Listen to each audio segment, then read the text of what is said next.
الحمد لله رب العالمين والصلاة والسلام على أشرف الأنبياء والمرسلين وعلى آله وأصحابه أجمعين أما بعد فأعوذ بالله من الشيطان الرجيم بسم الله الرحمن الرحيم واتقوا فتنة لا تصيبن الذين ظلموا منكم خاصة واعلموا أن الله شديد العقاب واذكروا إذ أنتم قليل مستضعفون في الأرض تخافون أن يتخطفكم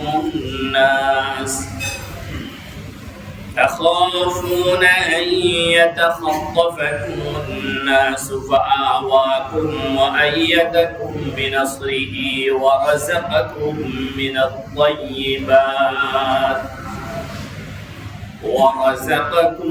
من الطيبات لعلكم تشكرون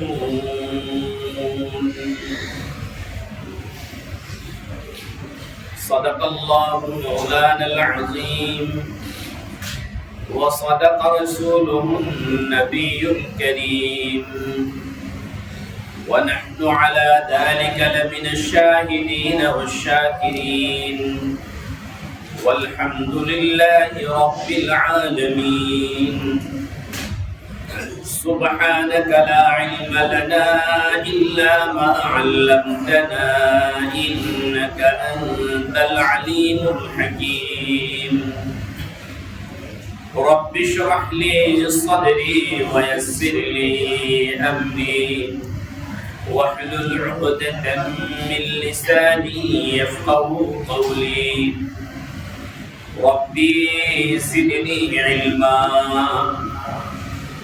ربي يسر ولا تعسر وتمم علينا بالخير وبك نستعين يا فتاح اللهم ألهمني رشدي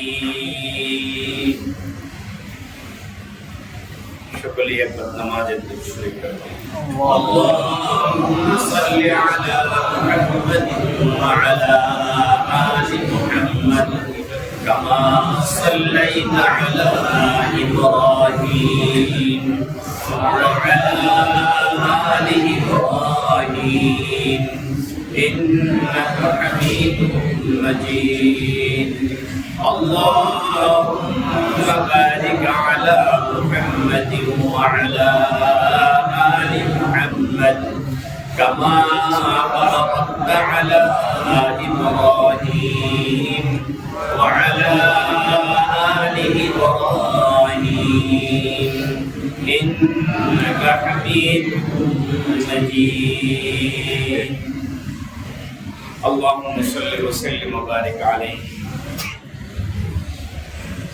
আলহামদুলিল্লাহ আল্লাহ রাব্বুল আলামিনের অসংখ্য অগণিত শুকরিয়া যে আল্লাহ রাব্বুল আলামিন আমাদেরকে মাগরিবের নামাজ জামাতের সাথে জামে মসজিদে আদায় করার তৌফিক দান করেছেন এই জন্য অন্তরের অন্তঃস্থল থেকে শুকরিয়া জ্ঞাপন করি বলে আলহামদুলিল্লাহ নামাজের পরে আল্লাহ রাব্বুল আলামিন আমাদেরকে কিছু সময়ের জন্য কোরআনুল কারীমের মজলিসে বসার তৌফিক দিয়েছেন একটি নেক আমল সম্পাদন করার পরে আরেকটি নেক আমলের তৌফিক দিয়েছেন এইজন্য আল্লাহ রাব্বুল আলামিনের কাছে আবারো অন্তরের অন্তঃস্থল থেকে হৃদয়ের গভীর থেকে শুকরিয়া জ্ঞাপন করি বলে আলহামদুলিল্লাহ সূরা আনফাল থেকে আপনাদের সামনে তেলাওয়াত করা হয়েছে সূরা আনফালের 25 এবং 26 নম্বর আয়াত তেলাওয়াত করেছি দুই আয়াতের আলোচ্য বিষয় ভিন্ন 25 নম্বর আয়াতের আলোচ্য বিষয় হলো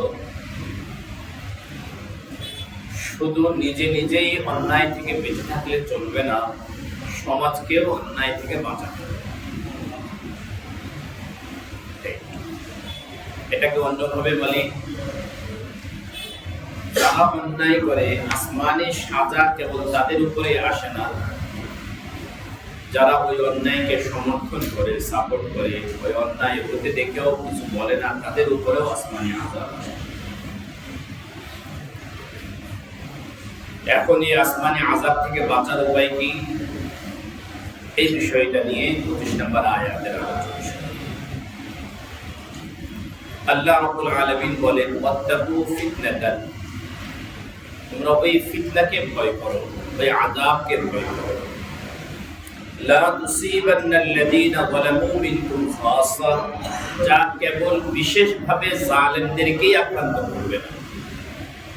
মানে যারা অন্যায় করছে আযাবটা কেবল তাদের উপরে আসবে, বিষয়টা এমন না, বরং আযাবটা যারা অন্যায়কারী, যারা অন্যায়কারী নয়, উভয়ের উপরে আসবে। এমন আযাবকে তোমরা ভয় করো। ওয়া'লামু, সাথে সাথে এটাও জেনে রাখো, আন্নাল্লাহা শাদীদুল ইকাব, আল্লাহ পাকের সাজা খুব কঠিন, সাজা দানে আল্লাহ খুব কঠিন। আসেন এবারে আয়াত থেকে আমরা একটুখানি খোলাসা করার চেষ্টা করি, বোঝার চেষ্টা করি। এই আয়াতের একটা মর্ম তো আশরাফ আলী থানভী রাহমাতুল্লাহি আলাইহি এটা বলেছেন যে অন্যায় থেকে কেবল নিজে বাঁচলে চলবে না, অন্যদেরকেও অন্যায় থেকে বাঁচাতে হবে। অন্য কথায়, নিজে সৎ হলেই চলবে না, অন্যদেরকেও সৎ বানানোর প্রচেষ্টা চালাতে হবে। এতটুকু কথাকে সামনে রেখে আমরা যদি আমাদের অবস্থাকে একটু যাচাই করি, তাহলে দেখা যাবে আমাদের পরিবারের মধ্যে অনেক ব্যক্তি এমন আছেন, নিজে সৎ এবং সততার উপরে চলার চেষ্টা করেন বা চলেন, বা সমাজে দেখান যে তিনি একজন ভদ্র মানুষ, কিন্তু ওনার পরিবার অন্যায়ের সাগরে ডুবে আছে। কি বলে আছেন? ঘরের কর্তা তিনি, 5 ওয়াক্ত নামাজ মসজিদে এসে পড়েন, গায়ে জুব্বাও আছে, মুখে দাড়িও আছে, হাতে তসবিহও আছে, কিন্তু স্ত্রী পর্দা করে না, মেয়ে পর্দা করে না। ঘরের ভিতরে যত অশ্লীলতা আছে সব অশ্লীলতা চলতেছে। তাহলে আয়াত এটা বলছে যে আমি একা ভালো হলে চলবে না, সমাজকেও কি করতে হবে? সমাজকে ভালো করতে হবে আমার নিজের প্রয়োজনে, অন্যকে সৎ এবং সততার পথে চালাইতে হবে আমার নিজের প্রয়োজনে। কেন প্রয়োজনটা হলো যে অন্যের আযাবের কারণে, অন্যের অন্যায়ের কারণে যে আযাব আসবে, আমি যেন সেই আযাবে গ্রেফতার না হই। আল্লাহ আমাদেরকে বুঝার তৌফিক দান করেন, বলেন আমিন। এই আয়াতের আরেকটা মর্ম মুফাসসিরিন ইকরাম বলছেন, সেটা হলো আমরে বিল মারুফ এবং নাহি আনিল মুনকার ছাড়া যাবে না। কোন জাতি যখন আমরে বিল মারুফ এবং নাহি আনিল মুনকার ছেড়ে দেয়, তখন ওই জাতির উপরে আসমানি এমন আযাব আসে যে আযাবে অন্যায়কারীরা যেরকম গ্রেফতার হয়, যারা অন্যায় করে নাই তারাও কি হয়ে যায়, ওই আযাবে গ্রেফতার হয়ে যায়। এই জন্য এই আয়াতের তাকাদা হলো আমরে বিল মারুফ এবং নাহি আনিল মুনকার। প্রত্যেকটা মুসলমান এই ব্যাপারে মুকাল্লাফ, এই ব্যাপারে শরীয়তের পক্ষ থেকে সে নির্দেশিত যে প্রত্যেকে নিজের নিজ অবস্থান থেকে ভালো কাজের আদেশ করবে, অসৎ কাজ থেকে কি করবে, নিষেধ করবে। এই দায়িত্বটা শুধুমাত্র সমাজের এক শ্রেণীর না, এটা প্রত্যেকটা মুসলমানের জিম্মাদারি। এবং এই উম্মতের শ্রেষ্ঠত্ব, উম্মতে মুহাম্মাদের শ্রেষ্ঠত্বের একটা কারণ এই আমরে বিল মারুফ এবং নাহি আনিল মুনকার। কুনতুম খায়রা উম্মাতিন উখরিজাত লিন-নাস তা'মুরুনা বিল মারুফ ওয়া তানহাউনা আনিল মুনকার। তোমরা মানবতার কল্যাণের জন্য তোমাদেরকে বের করা হয়েছে, তোমাদের শ্রেষ্ঠত্বের মূল রহস্য হলো তোমরা সৎ কাজের আদেশ করবে এবং অসৎ কাজ থেকে কি করবে। সৎ কাজের আদেশ এবং অসৎ কাজের নিষেধের অনেকগুলো ধরন আছে, পর্যায় আছে। সব জায়গায় এক ধরন এবং একই পদ্ধতি কি হয় না, কার্যকরী হয় না। সব জায়গায় একই রকমের ধরন একই পদ্ধতি কি হয় না, কার্যকরী। আমাদের সমাজের কিছু মানুষ মনে করে মসজিদের মিম্বারে যখন আমি কথা বলার সুযোগ পাইছি, তা আমার দায়িত্ব এখন সকল অন্যায়ের বিরুদ্ধে মসজিদের মিম্বার থেকে কথা বলা। আমি যখন ওয়াজের মাহফিলে বসার সুযোগ পাইছি, তা আমার এখন দায়িত্ব হয়ে গেছে সমাজের সকল অন্যায়ের বিরুদ্ধে কথা বলা। আমি যখন কোনো একটা ইজতেমায় জমা হয়েছে, কোনো একটা জমায়েত হয়েছে, তা আমার দায়িত্ব এখন সকল অন্যায় নিয়ে সেখানে কথা বলা। আসলে অন্যায়ের প্রতিবাদ করার এটাই প্রকৃত ধরন নয়। আমরে বিল মারুফ নাহি আনিল মুনকারের একটা পদ্ধতি এটাও।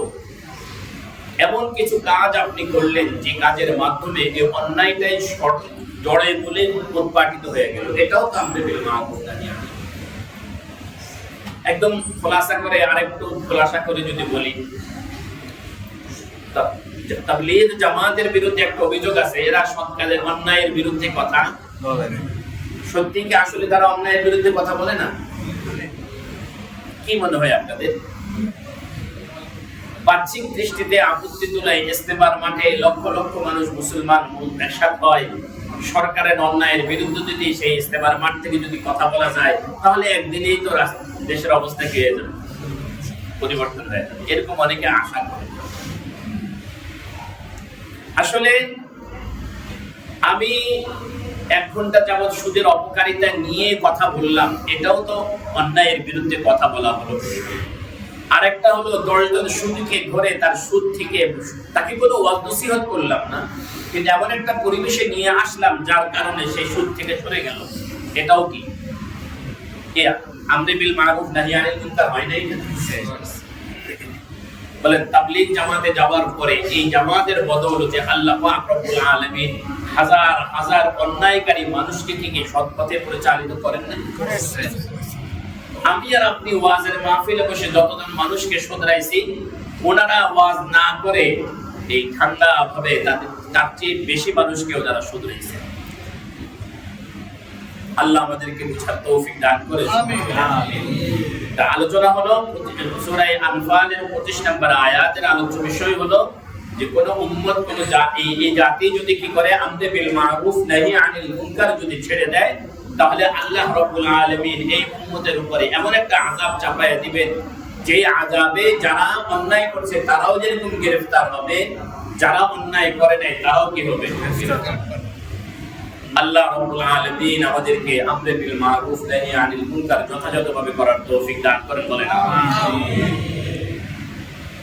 আল্লাহ, যে আযাবে অন্যায়কারী এবং যারা অন্যায় করে নাই উভয়ে যখন গ্রেফতার হবে, সেই আযাবটা করতাম।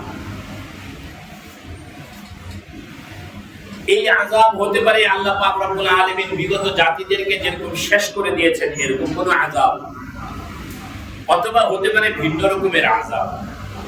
একটা উদাহরণ একদম নগদ মনে আসছে, সেটা বলি। রাসূল কারীম সাল্লাল্লাহু আলাইহি ওয়াসাল্লাম এক হাদিসে বলেন, আবরিদু বিয-যুহরি, তোমরা যোহরের নামাজটা ঠান্ডা করে পড়ো। অর্থাৎ গরমকালে সূর্য যখন উত্তাপ বেশি ছড়ায়, ওই সময় যোহরের নামাজটা না পড়ে সূর্যের উত্তাপ যখন আস্তে কমে আসে, তখন তোমরা কি করো? যোহরের নামাজ পড়ো। কেন?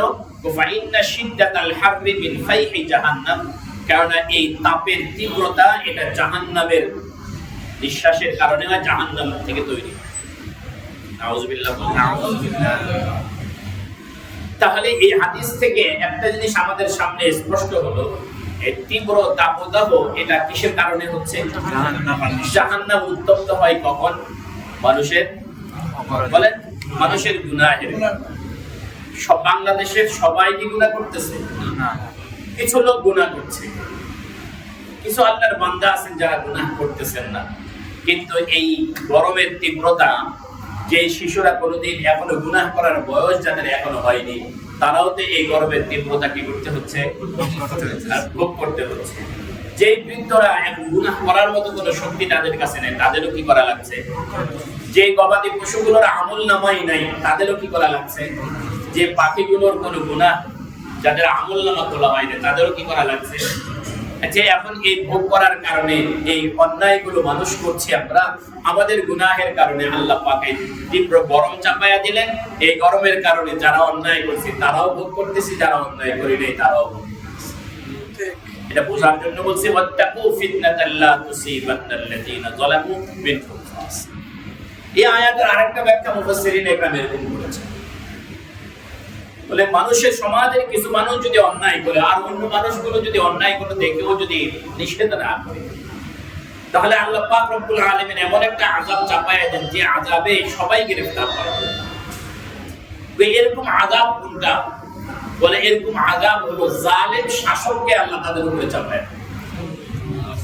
বলেন না নাউযুবিল্লাহ। আচ্ছা, কোন দেশের সরকার যদি জালেম হয়ে যায় তো ওই সরকারের জুলুম থেকে কোন আলেম ওলামাও কি করে না, বাঁচতে পারে না, গরিব দুঃখীও বাঁচতে পারে না, যে অন্যায় করে না সেও কি করতে পারে না, সবাই এই সরকারের জুলুমের শিকার হয়ে যায়। সরকারের জুলুম। এই আয়াতের ব্যাখ্যায় মুফাসসিরিন একটা কথা লিখছেন যে ওই আযাব কোনটা, যে আযাবটা সকলের উপরে চেপে বসে, বলে সেটা হলো বলে পরস্পরের ভিতরে আল্লাহ পাক রব্বুল আলামিন এরকম একটা দ্বন্দ্ব তৈরি করে দেন যে প্রত্যেকে নিজে নিজে নিজে ভাই ভাই, অন্য কথায় গৃহযুদ্ধের মতো একটা পরিস্থিতি তৈরি হয়ে যায়। গৃহযুদ্ধের মতো একটা পরিস্থিতি, একটা পরিবেশ তৈরি হয়ে যায়। এটা আরো একটা ব্যাখ্যা বলছেন যে দ্রব্যের মূল্য বেড়ে যায়, মূল্যস্ফীতি তৈরি হয়। কি তৈরি হয়? মূল্যস্ফীতি তৈরি হয়। এখন যা কিছু হচ্ছে এগুলো কিসের বলেন? আমাদের গুনাহের কামাই। এই কারণে আল্লাহ পাক রব্বুল আলামিন কিছু আযাব এরকম আছে যে আযাবগুলো উম্মতের উপরে, বান্দার উপরে চাপান কিছু লোকের গুনাহের কারণে। ইন্না লিল্লাহি।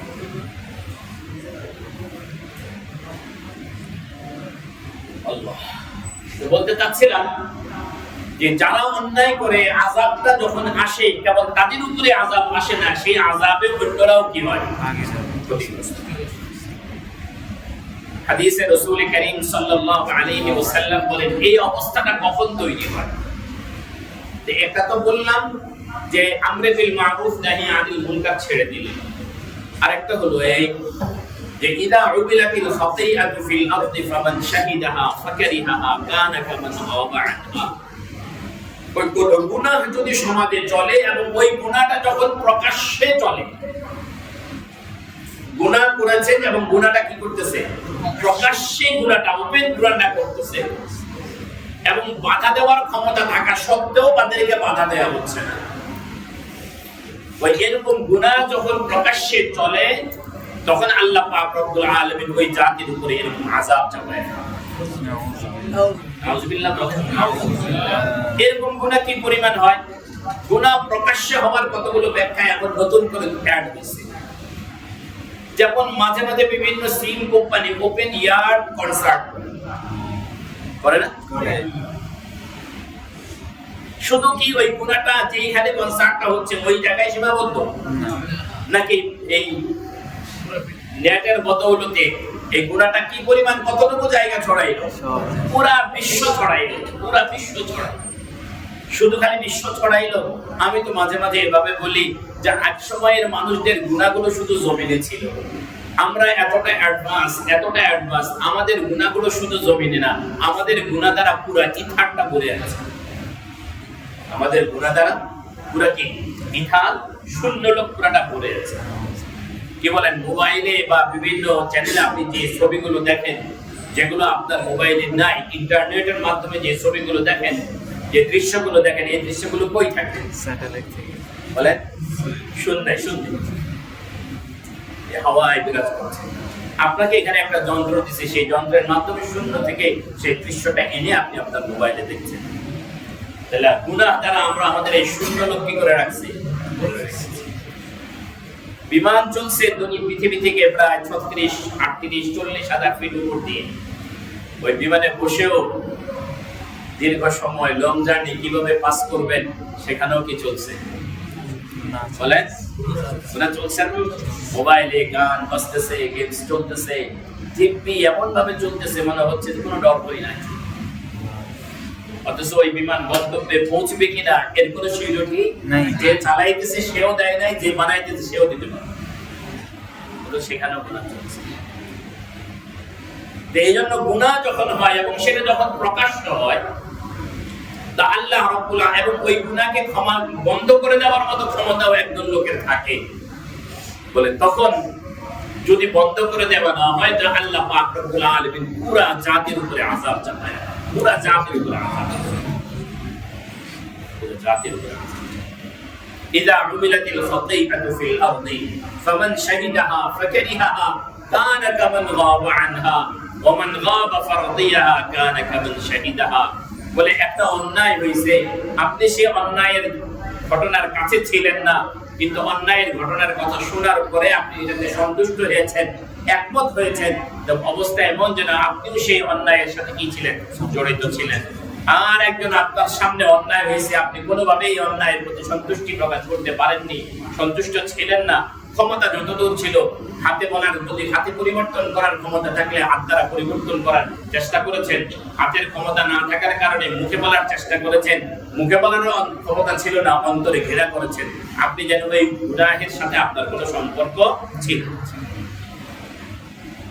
স্বাভাবিক কারণে এই বিষয়ের উপরে অনেক হাদিস আছে, সব হাদিসের সারমর্ম এক কথা, যে গুনাহ যখন প্রকাশ্য হতে থাকে, সমাজের মানুষগুলো যদি ওই গুনাহটা বন্ধ না করে, তাহলে আযাব কাদের উপরে হবে?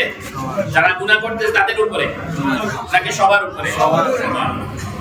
এবার মনে করেন একটা উদাহরণ দেই, একটা বিবাহের অনুষ্ঠান হবে এই আরজুদ পাড়ায়। বিবাহের অনুষ্ঠানকে কেন্দ্র করে এখন কনসার্টের আয়োজন হলো, পুরা ভলিউমে গান বাজতে শুরু করলো, নর্তকী আনা হলো, নাচের আসর হলো। এখন বলেন তো দেখি, এই কর্মকাণ্ডগুলোর কারণে আল্লাহ পাকের রহমত নাযিল হবে না?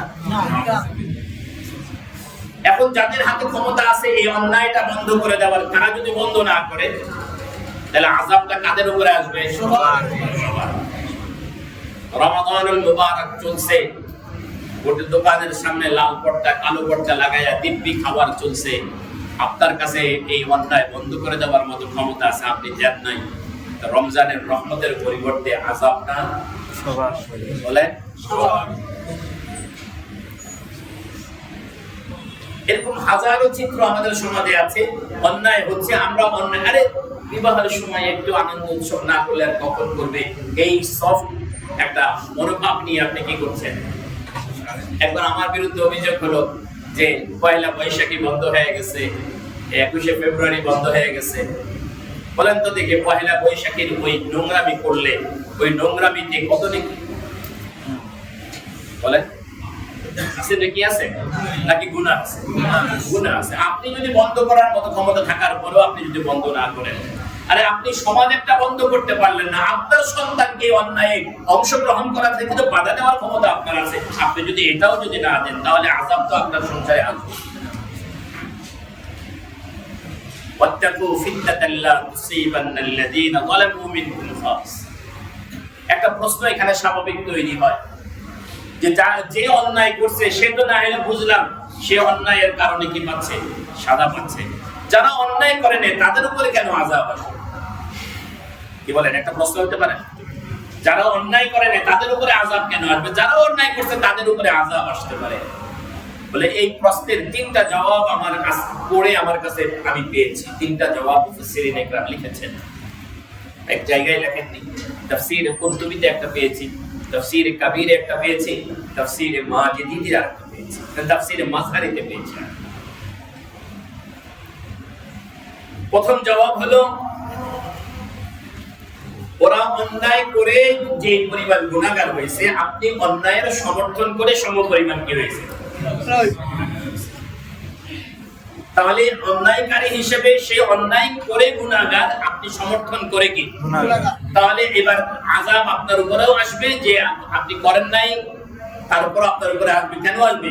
সমর্থনের কারণে। কথা বুঝা যাচ্ছে? এই গেল এক জবাব। দ্বিতীয় জবাব হলো এই, যখন আল্লাহ পাক রব্বুল আলামিনের আযাব আসে, ওই আযাবে যখন আল্লাহ পাক রব্বুল আলামিন কাউকে গ্রেফতার করেন, ওই আযাবটা কারো জন্য সাজা, কারো জন্য নেয়ামত। কি বললাম বলেন? কারো জন্য সাজা, কারো জন্য কি নেয়ামত। যারা গুনাহগার তাদের জন্য সাজা, যারা গুনাহ করে নাই ঈমানদার তাদের জন্য এটা আল্লাহ পাকের একটা নিয়ামত হয়ে আসে। বলে এই আযাবের কারণে আল্লাহ পাক রব্বুল আলামিন আখিরাতে তার মর্তবা বাড়ায়। সুবহানাল্লাহ। আখিরাতে তার মর্তবা বাড়ায়। এই প্রসঙ্গে আরো কয়েকটা কথা শুনে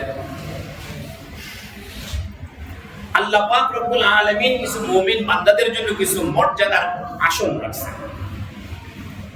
কিছু মর্যাদা কি রাখছে? আসন রাখছে। বান্দা আমলের মাধ্যমে মর্যাদার এই আসনগুলোতে সমাসীন। কিন্তু কোন বান্দা যদি নিজের আমলের দ্বারা ওই মর্যাদার স্তরে উপনীত হতে না পারে, তখন আল্লাহ পাক ওই বান্দার উপরে কিছু মুসিবত চাপায়। ওই মুসিবতে সে ধৈর্য ধারণ করে, বিনিময়ে আল্লাহ পাক রব্বুল আলামিন তাকে মর্যাদার সেই স্তরে কি করেন? সুবহানাল্লাহ। একজনের আযাবের কারণে, একজনের অন্যায়ের কারণে, আর যারা অন্যায় করেনি তারাও যখন এই ক্ষতিগ্রস্ত হবে, এর দ্বারা যারা অন্যায়কারী তাদের জন্য তারাও যদিও আযাবে গ্রেফতার হচ্ছেন বাহ্যিক দৃষ্টিতে, কিন্তু পরিণামে তারা কি করতেছেন? জান্নাতে তাদের মর্যাদার একটা উচ্চ স্তরে তারা সমাসীন হতে পারছে। এটাকে আরেকটা উদাহরণের মাধ্যমে বোঝা যেতে পারে। মানুষকে যখন কবরে রাখা হবে, কবর প্রত্যেকটা মানুষকে একটা চাপ দিবে। কবর প্রত্যেকটা মানুষকে কি দিবে? একটা চাপ। কবরের চাপ থেকে কেউ বাঁচতে পারবে না। রাখার পরে কবরের দুই পাশ থেকে দৃষ্টিসীমা পর্যন্ত দূরে সরে যাবে। এরপরে সে একটা চাপ দিবে। এই চাপটা এত ভয়ানক হবে, এত ভয়ানক হবে, এত ভয়ানক হবে, বলে কবরের চাপের সাথে সাথে দুই পাঁজরের হাড় একটা একটার ভিতরে নবীজি দেখাইছেন এভাবে ঢুকে দেবে।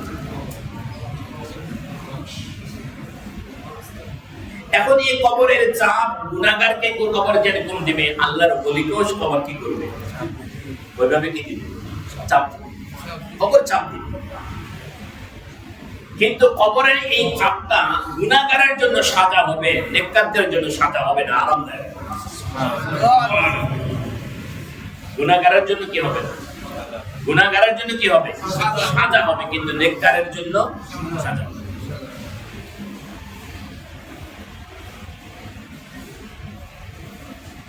গুনাহগার এই চাপের মাধ্যমে গুনাহ থেকে পবিত্র হবে, নেককার এই চাপের মাধ্যমে আল্লাহ পাকের আরো নিকট করবে। চাপ দুই রকম। বন্ধুর সাথে বন্ধুর অনেকদিন পরে দেখা হয়েছে, বন্ধু জড়ায়া ধরে বন্ধুর সাথে চাপ দিছে, এই চাপে কোনো কি নাই? ব্যথা নাই। ভিড়ের মধ্যে আপনি আপনার শত্রুকে ধরতে পারছেন, আর কিছু করতে না পারেন, অন্তত একটা চাপ আপনি কি করছেন? এই চাপে কি আছে? দেখতে তো চাপ। তা আল্লাহ রাব্বুল আলামিনের তরফ থেকে যখন আযাব আসে, এই আযাবে নেককাররাও যদি কি হয়? আক্রান্ত হয়, তাহলে এটা নেককারদের জন্য কি হবে? নিয়ামত হবে, আর বদকারদের জন্য এটা কি হবে? সাজা। কয়টা জবাব বললাম? দুইটা জবাব। আল্লাহ।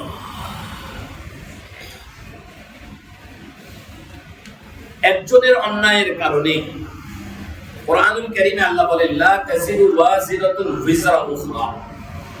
লা তাজিরু ওয়াজিরাতুন বিজরা উখরা। কোন বান্দা অন্য মানুষের বদ আমলের বোঝা সে বহন করবে না। প্রত্যেকই নিজ নিজ বদ আমলের বোঝা হবে। অথচ এই আয়াতে বলতেছে যে কি? এই আয়াত বলতেছে যে একজনের অন্যায়ের কারণে অন্যরাও কি হবে? ক্ষতিগ্রস্ত হবে। এবং আমরা বাস্তব জীবন থেকেও সেটা দেখতে পাচ্ছি যে কারো কারো গুনাহের কারণে শুধুমাত্র মানুষের নয়, পশু পাখিরাও কি পাচ্ছে?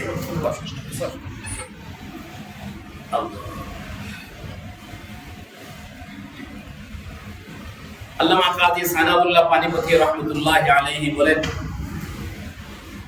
যে এখানে আল্লাহ রাব্বুল আলামিন কারো প্রতি কি করেন নাই? অন্যায়।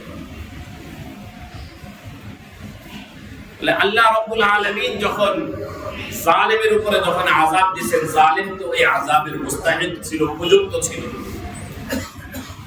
আর যে জালেম নয় তার উপরেও যখন আযাবটা আসছে, তা আল্লাহ পাক রব্বুল আলামিনের তরফ থেকে সেটা ইনসাফে ছিল, তার প্রতি কোনো জুলুম ছিল না। বোঝাটা একটু কঠিন, কারণ আল্লাহর বান্দা, আল্লাহ তাকে যা খুশি তা করতে পারে। কিন্তু তার উপরে যদি এই আযাব আল্লাহ চাপায়া দেন, বিনিময়ে আল্লাহ পাক রব্বুল আলামিন তার মর্যাদাকে কি করে দেন?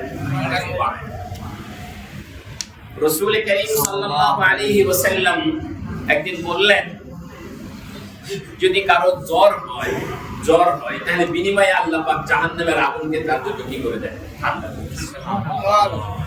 তা আবু হুরায়রা রাদিয়াল্লাহু তাআলা আনহু আল্লাহর কাছে দোয়া করতেন, আল্লাহ আমাকে জ্বর দেন, আমার জাহান্নামের আগুন ঠান্ডা করে দেন। কি বলতেছেন? আল্লাহ আমাকে জ্বর দেন আর আমার জাহান্নামের আগুনকে কি করে দেন? আল্লাহ পাক দোয়া কবুল করছেন, আবু হুরায়রার জ্বর হচ্ছে।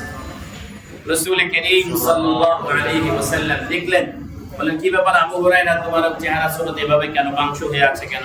বলে ইয়া রাসূলুল্লাহ, জ্বরের নিয়ামত হচ্ছে জ্বর।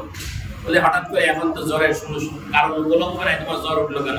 বলে ইয়া রাসূলুল্লাহ, আপনি বলছেন জ্বর হলে জাহান্নামের আগুন ঠান্ডা হয়ে যায়, আমি আল্লাহর কাছ থেকে জ্বর চেয়ে নিয়েছি যাতে আমার জাহান্নামের আগুনটা ঠান্ডা হয়। সুবহানাল্লাহ। নবীজি বললেন, আবু হুরায়রা, তোমার তো জ্বরের দরকার ছিল না, আমার আল্লাহ তো এত দয়াবান, তোমাকে জ্বর না দিয়েও তোমার জাহান্নামের আগুনকে ঠান্ডা করে দেওয়ার ক্ষমতা রাখে। সুবহানাল্লাহ। দুনিয়াতে যদি কোনো মুসিবত আর বিপদ আসে, বলে এর বিনিময়ে আল্লাহ পাক রব্বুল আলামিন তাকে কি করেন? পরকালে একটা মর্যাদা দান করেন। এজন্য নবীজি এক হাদিসে বলেন, ইন্না আমরাল মুমিনি কুল্লুহু আজীব, কুল্লুহু আজীবুন। মুমিনের সব বিষয়ে আশ্চর্য লাগে। মুমিনের বিপদ আসলেও এটাও আশ্চর্যজনক বিপদ, মুমিন সুখে থাকলে এটাও আশ্চর্যজনক সুখ। বলে সুখে আছে আর শুকর করছে, তা আল্লাহ পাক রব্বুল আলামিন বিনিময়ে তাকে আরো বাড়ায় দিয়েছেন। সুবহানাল্লাহ। বলে নাসাবাতুহু দাররা ফাসাবারা ফাকানা খায়রাল লাহ, তার উপরে বিপদ আসে, সে সবর করছে, যে বিনিময়ে আল্লাহ পাক রব্বুল আলামিন তার মর্তবাকে বাড়ায় দিয়েছেন। সুবহানাল্লাহ। আল্লাহ রাব্বুল আলামিন বিষয়টা আমাদেরকে অনুধাবন করার তৌফিক দান করেন, বলেন না আমিন। একজনের অন্যায়ের কারণে পুরো জাতি ক্ষতিগ্রস্ত হয়। হাদিস শরীফে রাসূল করিম সাল্লাল্লাহু আলাইহি ওয়াসাল্লাম এর একটা সুন্দর একটা উপমা দিয়েছেন। বুখারী শরীফে হাদিসটা বর্ণিত হয়েছে। হাদিসটা হলো, একদল লোক পানির জাহাজে করে রওনা হয়েছে, সমুদ্রের সফরে বের হয়েছে। জাহাজ ছিল কয়েক তলা বিশিষ্ট, কিছু লোক নিচতলায়, কিছু লোক দোতলায়, কিন্তু জাহাজের পানির ব্যবস্থাপনা ছিল 2 তলায়। নিচতলার লোকেরা যদি পানির দরকার হতো তাহলে কোথায় যাওয়া লাগতো? দোতলায় যাওয়া। এখন বারবার যাওয়া আসার কারণে দোতলার লোকদের কি হচ্ছে? কষ্ট হচ্ছে। এখন মাঝ দরিয়ায় জাহাজ চলছে, নিচতলার লোকেরা চিন্তা করলো, এই পানি তো আমাদের নিচেই আছে, এই অল্প একটু নিচেই তো কি আছে?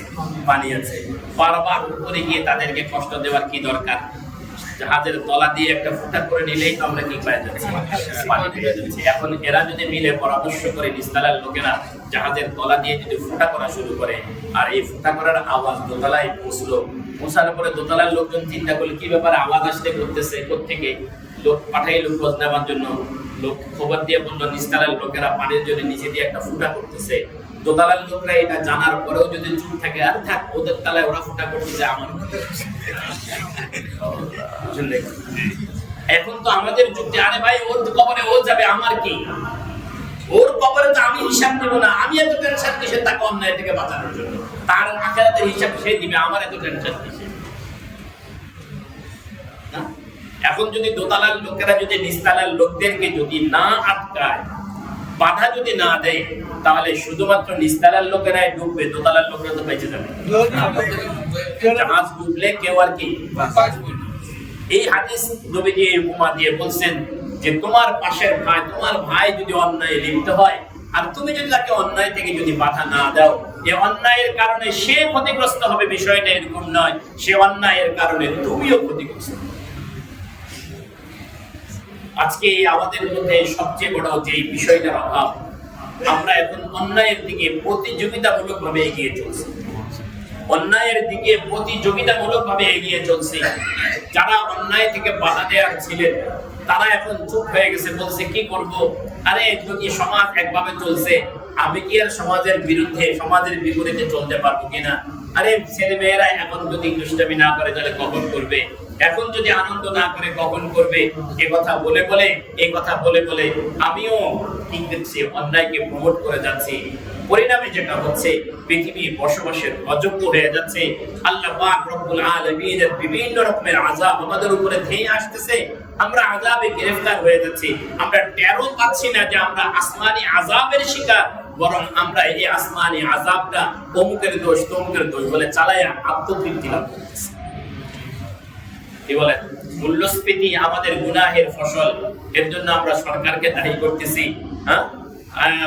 উত্তপ্ত গরম তীব্র গরম, এটার জন্য আমরা কাকে দেওয়া, এটা আল্লাহ পাকের আযাব, অথচ আমরা এই জন্য পরিবেশ বিপর্যয়কে দায়ী করতেছি।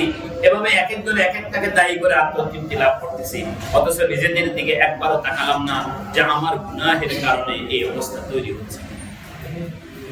আল্লাহ রাব্বুল আলামিন আমাদেরকে এই সব অন্যায় থেকে আমাদেরকে বেঁচে থাকার তৌফিক নসিব করেন, সকলে বলে আমিন। ওয়াত্তাকু ফিতনাতাল লা তুসিবান্নাল্লাযীনা যালামু মিনকুম খাসসা। যে আযাব যখন আসে যারা জালিম কেবল তাদের উপরে আসে না, আল্লাহ পাকের আযাব তখন পুরো জাতিকে গ্রেফতার করে। এটা হলো এই দুই আযাব। আল্লাহ পাক রব্বুল আলামিনের দুনিয়াতে আযাব আবার দুই রকম। দুনিয়াতে আযাব আল্লাহ পাকের কয় রকম? দুই রকম। একটা আযাব হলো এই আযাব, যে আযাবে আল্লাহ একদম পুরো জাতিকে শেষ করে দেয়, পুরো জাতিকে কি করে দেয়? শেষ করে দেয়। আরেকটা আযাব হলো পুরো জাতিকে শেষ করেন না, বাকি আযাব দিয়ে আল্লাহ পাক সতর্ক করেন। সতর্কতামূলক কি আযাব। আবার যারা মানুষগুলো, পৃথিবীর মানুষগুলো অন্যায়ের দৃষ্টিকোণ থেকে মানুষগুলো তিন রকম। এক রকমের মানুষ হলো যারা অন্যায়ের সাথে যুক্ত, আরেক রকমের মানুষ হলো যারা নীরব দর্শক, আরেক রকমের মানুষ হলো যারা এই অন্যায়ের বিরুদ্ধে কথা বলে। যারা অন্যায়ের বিরুদ্ধে কথা বলে আল্লাহ পাক রব্বুল আলামিন পূর্ব জমানায় যখন নিস্তেনাবুদকারী আযাব যখন পাঠাতেন তখন তাদেরকে আলাদা সরায়ে নিতেন, জালেমদের উপরে আযাব পাঠাতেন। নূহ আলাইহিস সালাতু ওয়াস সালামের কওমের উপরে আযাব যখন দিলেন, ঈমানদারদেরকে কি করলেন? বাঁচায়া দিলেন। কওমে লূতের উপরে যখন আযাব দিলেন তা আল্লাহ ঈমানদারদেরকে বাঁচায়া দিলেন। কওমে হুদের উপরে যখন আযাব আসলো ঈমানদারদেরকে আল্লাহ পাক বাঁচায়া দিলেন। তো ঈমানদারদেরকে আল্লাহ পাক রব্বুল আলামিন বাঁচায়া কি করতেন? আযাব দিতেন, যে আযাবে পুরো জাতিকে ধ্বংস করে দিতেন। কিন্তু যে আযাব সতর্কের জন্য দিতেন, ওয়ালা নুযিকান্নাহুম ফিল হায়াতিদ দুনিয়া দুনাল আযাবিল আকবার, এই আযাবে ঈমানদারদেরকে আল্লাহ পাক এই আযাবের মধ্যে ঈমানদাররাও যারা সৎ কাজের আদেশ করতেছে তারাও গ্রেফতার হয়ে যাচ্ছে। আমরা তো আমাদের নবীর বরকতে এই একদম ধ্বংসকারী আযাব থেকে আমরা নিরাপদ হয়ে গেলাম, কিন্তু আল্লাহ পাকের সতর্ককারী আযাব তো আমাদের উপরে আসবে। এই কারণে যারা নেককার তারাও আযাবের শিকার হচ্ছে, যারা বদকার তারাও আযাবের শিকার হচ্ছে। আল্লাহ আমাদেরকে বুঝার তৌফিক দান করে। কিন্তু আমরা বুঝি নাই, আমরা আবার বলি আরে উনি যদি আল্লাহ ওয়ালাই হবেন তাহলে উনার উপরে এত বিপদ মুসিবত, উনি যদি আল্লাহ ওয়ালাই হবেন তাহলে উনার উপরে বিপদ মুসিবত, আমরা না হলে গুনাহ করি পাপ করি আমাদের উপরে বিপদ মুসিবত আসবে। এটা হলো এক ধরনের মানসিকতা। আরেক ধরনের মানসিকতা হলো আমাদের মধ্যে কিছু মানুষ আছেন হঠাৎ করে তিনি নামাজ রোজা ধরছেন আর ইবাদত বন্দেগী করেন, কোন এক জায়গায় গিয়ে উনি হোঁচট খাইছেন, হোঁচট খাইয়া উনি এখন আল্লাহ মুখী হয়েছেন, মসজিদমুখী হয়েছেন, নামাজও শুরু করছেন, রোজাও রাখতেছেন, তাসবিহ পড়তেছেন, কিন্তু বিপদ উনার পিছু ছাড়ে নাই। এখন উনি বলেন আরে নামাজ রোজা সবই তো করি তবুও বিপদ ছাড়ে না। কি বলেন? আছেন? আল্লাহ বুঝার তৌফিক দান করেন। আরেকটা ব্যাপারে আমরা খুব বিভ্রান্ত হই, সেটা হলো এই যে কাফের মুশরিকরা এরা অন্যায়ের পর অন্যায় করে যাচ্ছে, এদের মাল দৌলত ধন দৌলত সুখ সমৃদ্ধি সব বাড়তেছে। এক হাদিস শুনেন, আল্লাহ বলেন, আল্লাহর নবী সাল্লাল্লাহু আলাইহি ওয়াসাল্লাম বলেন, যদি দেখো কোনো বান্দা তার গুনাহ সত্ত্বেও দুনিয়াতে আরাম আয়েশে আছে, তার গুনাহ তার পাপাচারী সত্ত্বেও সে ক্ষমতায় প্রতিষ্ঠিত আছে, তার পাপ সত্ত্বেও গুনাহ সত্ত্বেও সে নিয়ামতের ঐশ্বর্য ভোগ করতেছে, তো মনে রাখো ফাইন্নাহু ইস্তিদরাজ, এটা আল্লাহর পক্ষ থেকে তাকে ছাড় দেওয়া হচ্ছে, ছাড় ঢিল দেওয়া হচ্ছে। ফামাহদিল কাফিরিনা আমহিলহুম রুয়াইদা, কাফিরদেরকে একটু ঢিল দিচ্ছেন, একটু ঢিল দিচ্ছেন। আল্লাহ পাক রব্বুল আলামিন ছাড় দেন, ছেড়ে দিবেন। ছাড় দিবেন কি করবেন না, ছেড়ে দিবেন। এখন তাদের এই আল্লাহ পাকের পক্ষ থেকে এই ঢিল দেখে, এই ইস্তেদরাজ দেখে, এই অবকাশ দেখে, এই ছাড় দেখে আমরা যেন কি না হয়, বিভ্রান্ত যেন না হয়, এজন্য আল্লাহর নবী আমাদেরকে সব জানায় দিয়েছেন। আল্লাহ পাক রব্বুল আলামিন বিষয়গুলোকে অনুধাবন করার তৌফিক দান করেন, বলেন না আমিন।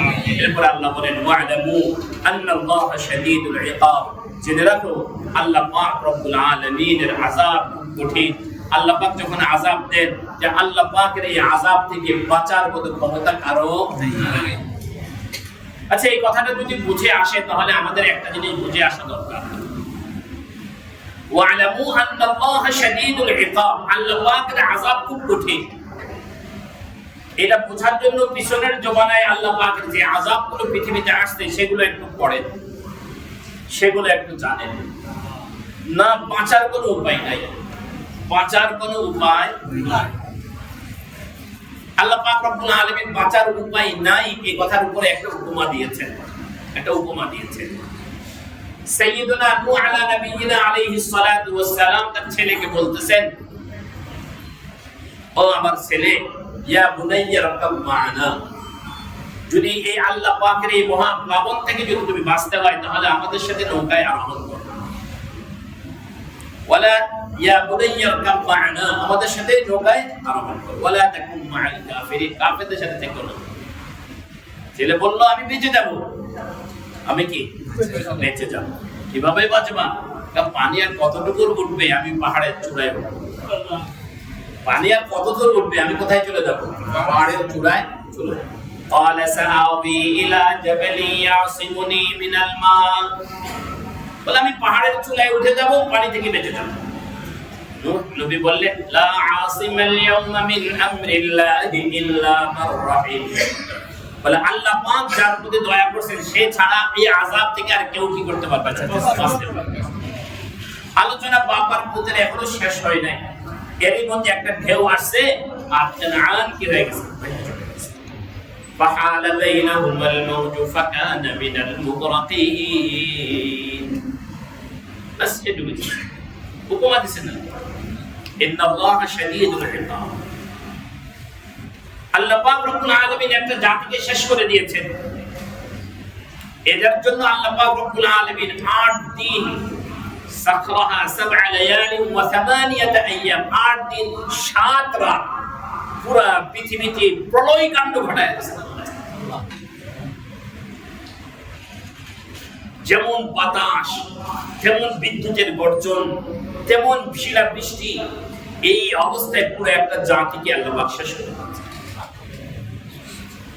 ইন্নাল্লাহা শাদীদ, আল্লাহ পাক রব্বুল আলামিনের আযাব খুব কঠিন। এমন ভাবে আল্লাহ পাক শেষ করে দেন কাআল্লাম ইয়াগনাউ ফিহা, যেন গতকালও তারা এখানে ছিল না, এমন ভাবে আল্লাহ পাক নিস্তেনাবুদ করে দেন। কওমে লূতকে আল্লাহ পাক রব্বুল আলামিন শেষ করে দিলেন। কতটা কঠিন আল্লাহ পাকের আযাব। জিবরাইল আলাইহিস সালামকে হুকুম দিলেন, ওনার মধ্যে সেই শক্তি দিলেন, উনি ওনার এই পুরা কওমে লূতের পুরা বস্তিকে নখ দিয়ে উঠাইলেন, এরপর উপর করে ছেড়ে দিলেন, পুরা সমুদ্র হয়ে গেল। কিয়ামত পর্যন্ত মানুষের জন্য উপমা হয়ে গেল। ইন্নাল্লাহা শাদীদুল ইকাব। আবার আল্লাহ পাক রব্বুল আলামিন মাঝে মাঝে এত বড় আকারে, এত বড় আয়োজন নিয়ে ধরেন না, মাঝে মাঝে আল্লাহ পাক রব্বুল আলামিন স্লো ভাবে ধরেন, কিন্তু আযাবটা খুব শক্ত হয়। খুব স্লো ভাবে ধরেন, কিন্তু আযাবটা কি হয়, শক্ত হয়। পুঁটি মাছ খাইছেন, গলায় কাঁটা বিঁধছে। পুঁটি মাছ খাইছেন, গলায় কাঁটা বিঁধছে, একদম সিম্পল ব্যাপার। কিন্তু ওই এক পুঁটি মাছের কাঁটা দিয়ে আপনার জিন্দেগির সমস্ত কামাই নিয়ে যাবে। কি বলেন? ঠিক আছে না? আল্লাহ পাক কয়েকদিন আগে পত্রিকায় পড়লাম, আমাদের এই দেশে একজন খ্যাতিমান চলচ্চিত্র নির্মাতা, দীর্ঘ 50 বছর ওনার অনেক কর্মকাণ্ড ছিল। এখন অসুস্থ হয়ে বিছানায় পড়ে আছেন, চিকিৎসার টাকা ওনার কাছে নাই। সরকার 10 লাখ টাকা ওনাকে কে দিচ্ছে? চিকিৎসার জন্য দিচ্ছে। দুটো কথা, একটা কথা হলো এই, আমাদের সরকারের তরফ থেকে, মুসলিম সরকারের তরফ থেকে কোন আলেম ওলামা যখন অসুস্থ হয় এরকম কোন চিকিৎসা বরাদ্দ বহু আলেম চিকিৎসার অভাবে কি হয়ে গেছে। অথচ এই জাতীয় লোকগুলো যখন অসুস্থ হয় তখন মিডিয়া ফলাও করে সরকারের তরফ থেকে তাদের জন্য দান উদান আসে, বাংলাদেশে চিকিৎসা না হলে সিঙ্গাপুরে যায়, আমেরিকা।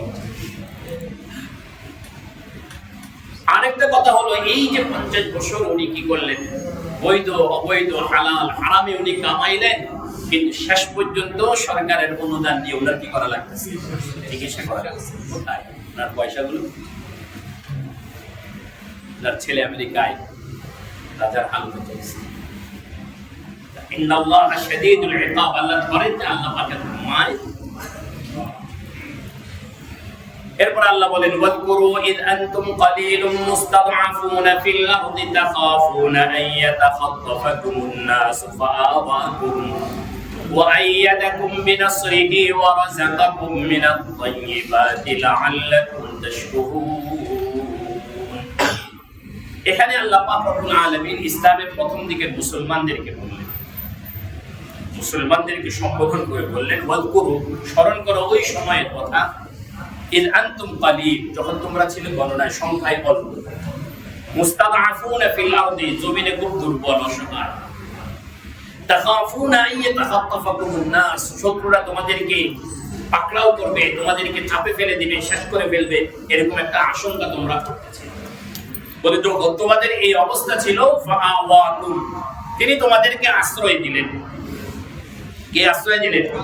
আল্লাহ। ফাআওয়াকুম, তিনি তোমাদেরকে আশ্রয় দিলেন। কোথায় আশ্রয় দিলেন? এটার দুই অর্থ, একটা হলো মদিনায় আশ্রয় দিলেন। কোথায়? মক্কা থেকে নিয়ে কোথায় দিলেন? মদিনায় আশ্রয় দিলেন। ফাআওয়াকুম। আর একটা হলো ফাআওয়াকুম অর্থ হলো আনসারদের মাধ্যমে আল্লাহ পাক তোমাদেরকে আশ্রয়ের ব্যবস্থা করলেন। ওয়া আইয়াদাকুম বিনাসরিহি, তোমাদেরকে তার সাহায্য দ্বারা সুসংহত করলেন। এটা হলো বদরের যুদ্ধে ফেরেশতাদের মাধ্যমে তোমাদেরকে কি করলেন? সুসংহত করলেন।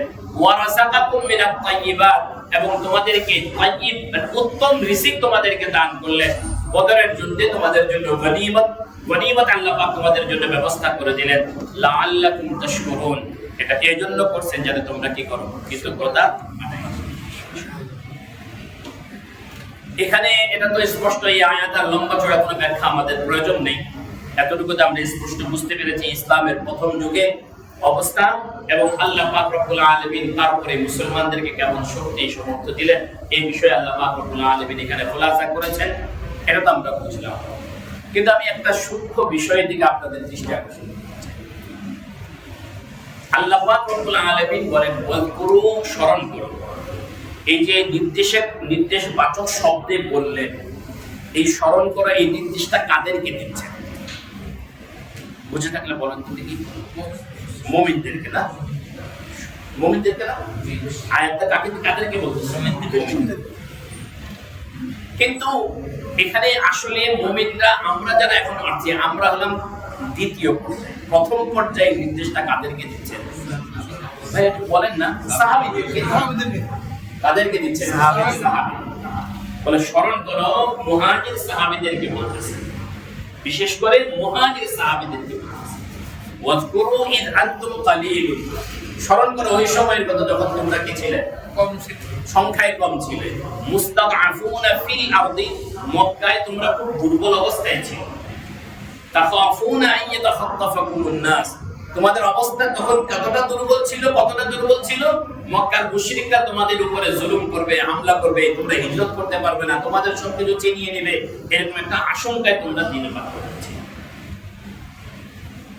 এমন অবস্থা থেকে ফাআওয়াকুম, তিনি তোমাদেরকে আশ্রয় দিলেন। তোমাদেরকে কারা? বলেন বলেন বলেন। ফাআওয়াকুম, তোমাদেরকে কারা? সাহাবীদেরকে, মুহাজিরদেরকে। সকল সাহাবী নয়, এখানে মুহাজিরদের। ফাআওয়াকুম ওয়া আইয়াদাকুম বিনাসরিহি, এবং তিনি তার নুসরত দ্বারা তোমাদেরকে সুসংহত করেছেন। মুহাজির।